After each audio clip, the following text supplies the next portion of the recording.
Bendito sea nuestro Dios en esta tarde. Estamos en este estudio de la palabra y vamos a tratar de visualizar lo más amplio que podamos lo que pasó en esa tarde en la cruz del Calvario para entender acerca de la separación que se da en la persona del Señor Jesucristo. Al morir por nosotros como un pecador, por así decirlo, aun cuando Él no fue ningún pecador. ¿Qué pasa? Esa separación, su espíritu, el Señor Jesucristo mismo, en una de las palabras que Él pronuncia desde la cruz, dice: Padre, en tus manos encomiendo mi espíritu. Así que el espíritu de nuestro Señor Jesucristo es puesto en las manos del Padre. Pero en el capítulo 2 del libro de los Hechos nos habla acerca de su alma. Dice en el capítulo 2, verso 25.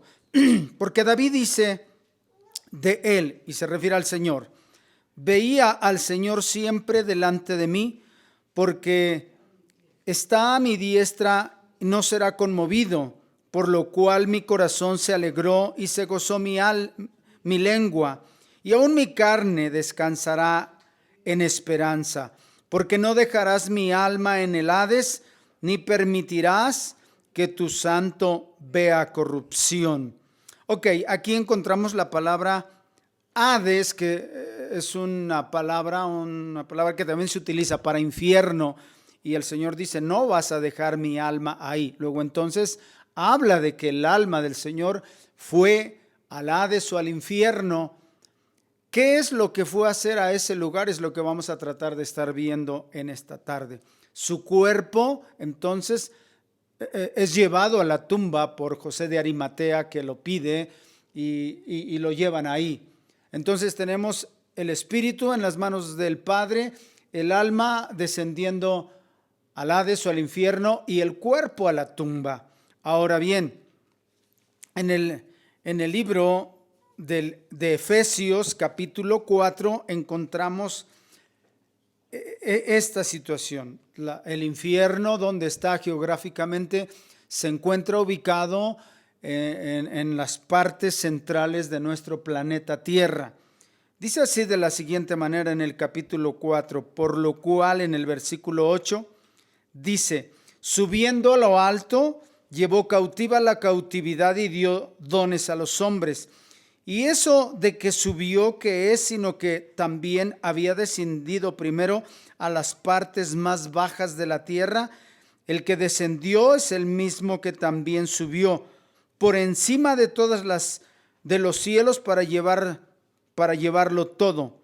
Y él mismo constituyó a unos apóstoles, a otros profetas y a otros evangelistas y a otros pastores y maestros, a fin de perfeccionar a los santos para toda obra del ministerio, para la edificación del cuerpo de Cristo, hasta que todos lleguemos a la unidad de la fe y del conocimiento del Hijo de Dios, a un varón perfecto, a la medida de la estatura de la plenitud de Cristo, para que ya no seamos niños fluctuantes. Bien, entonces estamos viendo que aquí la Escritura dice que Él descendió a las partes más bajas de la tierra para tomar la cautividad. ¿A qué cautividad se refiere? Bueno, a todos aquellos que murieron en el Antiguo Testamento y que de alguna manera estaban viendo hacia el futuro. ¿Cómo hacia el futuro? Hacia cuando Cristo Jesús viniera a morir y entonces les hiciera efectivo el cheque que les había dado posfechado en el Antiguo Testamento. Todos ellos que fueron y que murieron con la esperanza de que Cristo Jesús vendría a pagar por sus pecados, estaban también en el centro de la tierra, en otro compartimiento que la palabra de Dios nos habla en otra de las parábolas, o en una de las parábolas que el Señor Jesucristo habló acerca del rico y Lázaro. Y nos habla del infierno y una gran cima, y del otro lado estaba el seno de Abraham. De ahí es a donde el Señor Jesucristo también descendió para sacar cautiva la cautividad. Pero queda la otra parte. Bueno, en el libro de los Salmos, en el capítulo 24, dice de la siguiente manera: de Jehová es la tierra y su plenitud, versículo 1, el mundo y los que en él habitan, porque él la fundó sobre los mares y la firmó sobre los ríos. ¿Quién subirá al monte de Jehová? ¿Y quién estará en el lugar santo? El limpio de manos y puro de corazón, el que no ha elevado su alma a cosa vana o a cosas vanas, ni jurado con engaño. Él recibirá bendición de Jehová y justicia del Dios de salvación. Tal es la generación de los que le buscan, de los que buscan su rostro, oh Dios de Jacob. Y luego aquí es donde viene la parte interesante. Alzad, oh puertas, vuestras cabezas, y alzaos vosotras puertas eternas, y entrará el Rey de Gloria. ¿Quién es este Rey de Gloria? Jehová, el fuerte y valiente, Jehová el poderoso en batalla. Alzado puertas vuestras cabezas, y alzaos vosotras puertas eternas, y entrará el Rey de Gloria. ¿Quién es este Rey de Gloria? Jehová de los ejércitos, Él es el Rey de la Gloria. ¿Qué nos muestra este salmo? Ok, lo que nos muestra es el descenso del Cristo por un lado, llevando y guiando. A ver, tengamos el panorama. Está el Espíritu en las manos del Padre, está el alma y está el cuerpo de Jesús. Pero en este caso, el Cristo, la parte divina, guía hasta el infierno al alma de Jesús. Entiendan que el alma de Jesús es un alma humana, la cual tenía que pagar por nosotros de forma humana, por otro humano, en el caso personal mío y de cada uno de ustedes.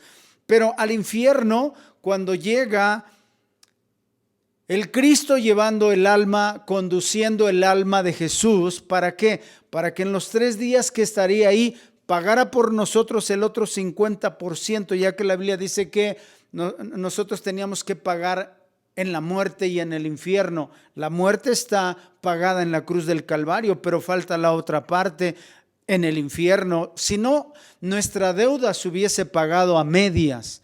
Así que llega hasta el infierno el Cristo guiando a Jesús, llevando la sangre que Él derramó para redimir a la cautividad que estaba en el seno de Abraham, pero antes tenía que estar en el infierno, siendo él menospreciado, siendo escupido, siendo blasfemado. ¿Por quiénes?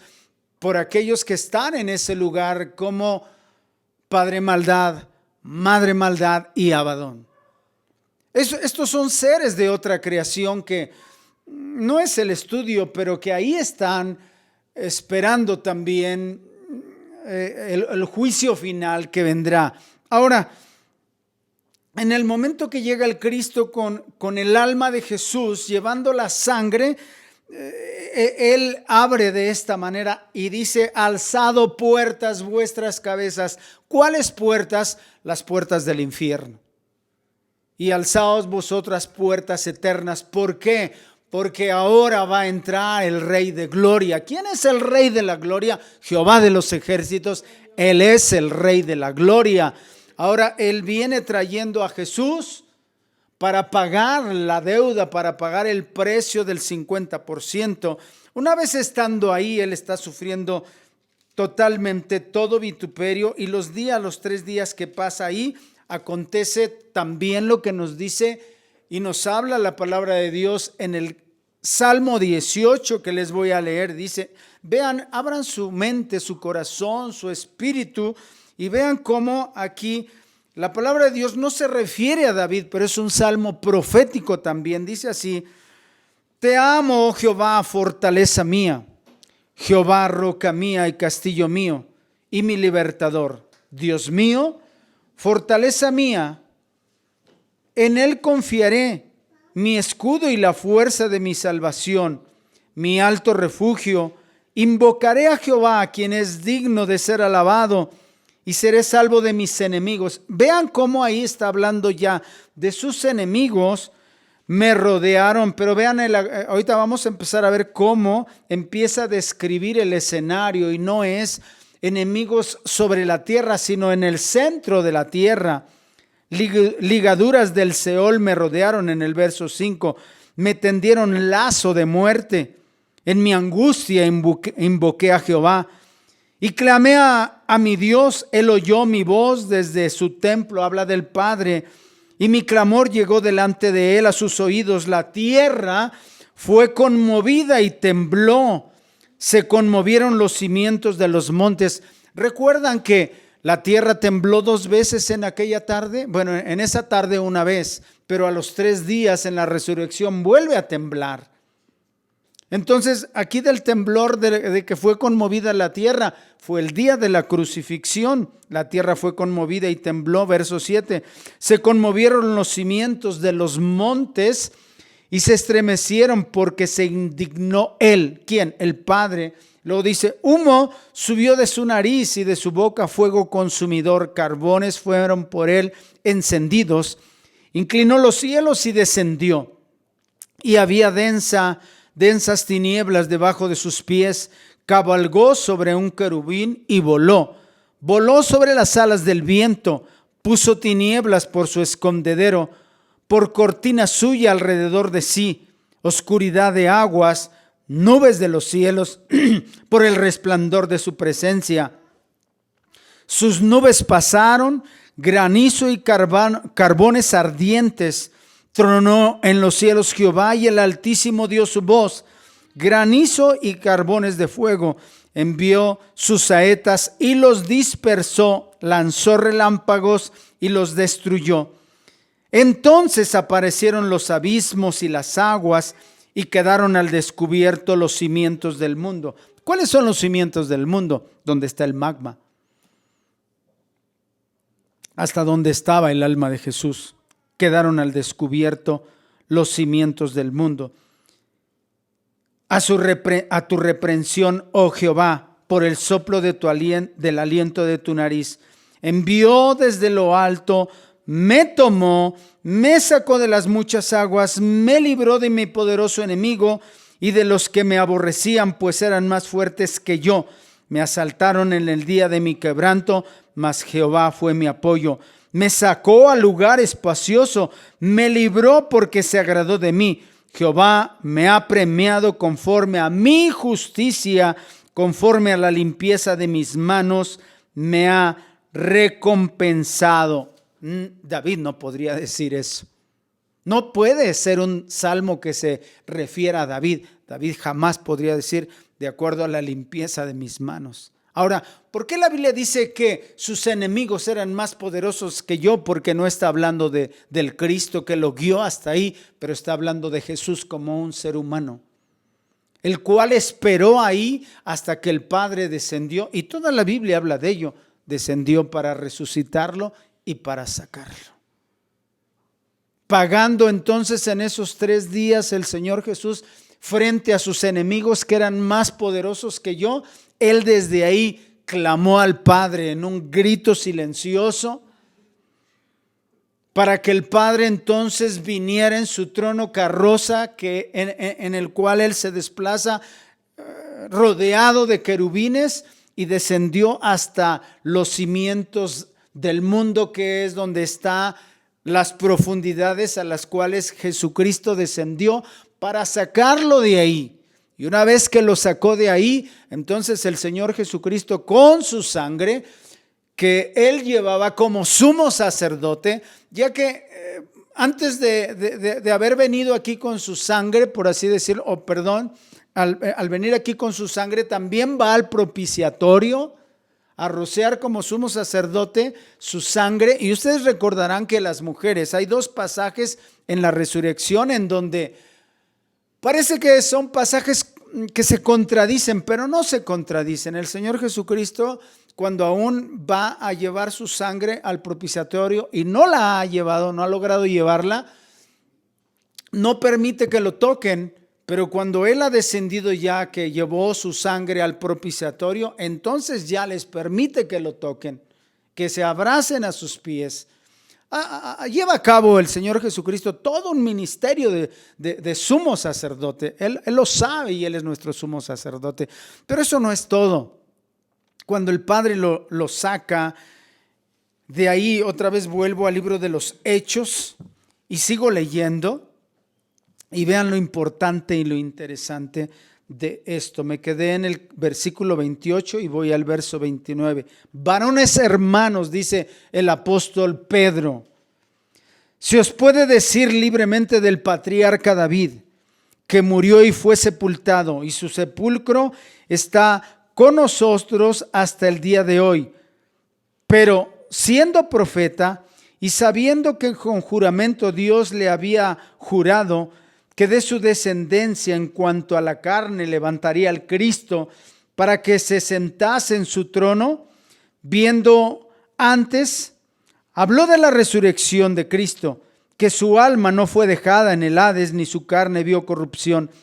Y este Jesús resucitó Dios, de los cuales todos nosotros somos testigos. Así que exaltado por la diestra de Dios y habiendo recibido del Padre la promesa del Espíritu Santo, ha derramado esto que vosotros veis y oís, porque David no subió a los cielos, pero él mismo dice, dijo el Señor a mi Señor, siéntate a mi diestra hasta que ponga a tus enemigos por estrado de tus pies. Y este versículo es impresionante porque el Padre lo grita, porque el Padre lo declara. Sepa pues ciertísimamente toda la casa de Israel, y le habla a Israel, que a este Jesús, a quien vosotros crucificasteis, Dios le ha hecho Señor y Cristo. Al oír esto, se compungieron de corazón y dijeron a Pedro y a los otros apóstoles, varones hermanos, ¿qué haremos? Y Pedro les dijo, arrepentíos y bautícese cada uno de vosotros en el nombre de Jesucristo para perdón de pecados y recibiréis el don del Espíritu Santo. ¿De qué está hablando la Escritura aquí? Ok, hermanos, quiero que esto quede grabado en sus mentes y en su corazón de manera permanente, porque lo que hace el Padre al levantar, al sacar el alma de Jesús y levantar el cuerpo también de la tumba y regresar su espíritu para que Jesús esté conformado como el ser que es, no solamente eso, sino que ahora fusiona la naturaleza del Cristo para toda la eternidad.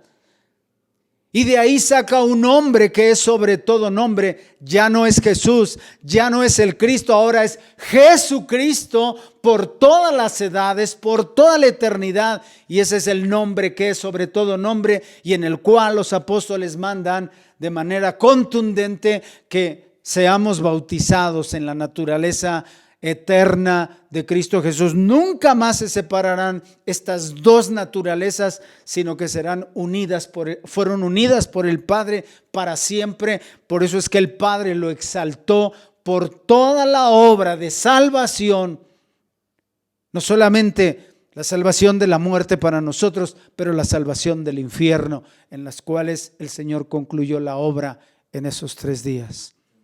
Dios les bendiga y tengan bendición a través de este mensaje.